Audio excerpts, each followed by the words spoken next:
This milestone in education, Manassas is trying to preserve part of its history. It's creating a memorial for Jennie Dean, the founder of the region's first high school for African Americans. Dean, a former slave, opened the Manassas Industrial School for colored youth back in 1894. Thousands of African Americans from at least 10 states attended the school to learn academic skills and practical trades such as blacksmithing and carpentry. Jennie Dean Industrial School, Manassas Industrial School, the majority of the older black Americans in Manassas would not have had a high school education. We were limited, of course, because we were a small school, but I'm very grateful for the education that I did get there.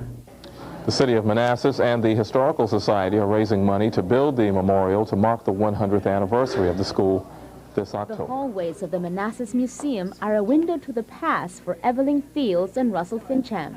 Way up on this end. And I think they call him Babe Adams. Both are graduates of Manassas Industrial School for Colored Youth, the first high school in the region for African Americans. The private school was first founded by Jennie Dean in 1894. The former slave had no formal training. She used her earnings to educate freed slaves. She saw boys and girls growing up in the country, going off to the city to find work.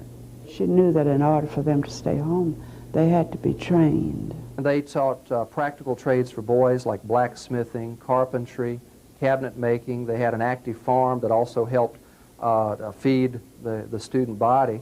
The young women took household skills, learned a variety of life skills, and also they taught academic subjects.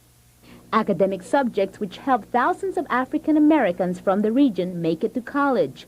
Former graduates Russell and Evelyn both taught at the school after it became a public school in 1938.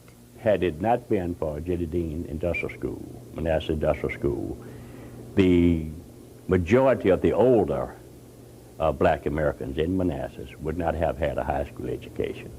I can remember sitting in class with my coat on during the winter season, but I'm very grateful for the education that I did get there.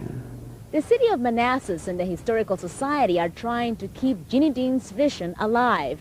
They're planning to create a memorial here on this lot, where the old campus was built in the late 1800s. An inspiring memorial to show all that Manassas should not only be remembered for Civil War battles, but for victorious literacy battles for freed slaves. In Manassas, Iris Argueta, News Channel 8.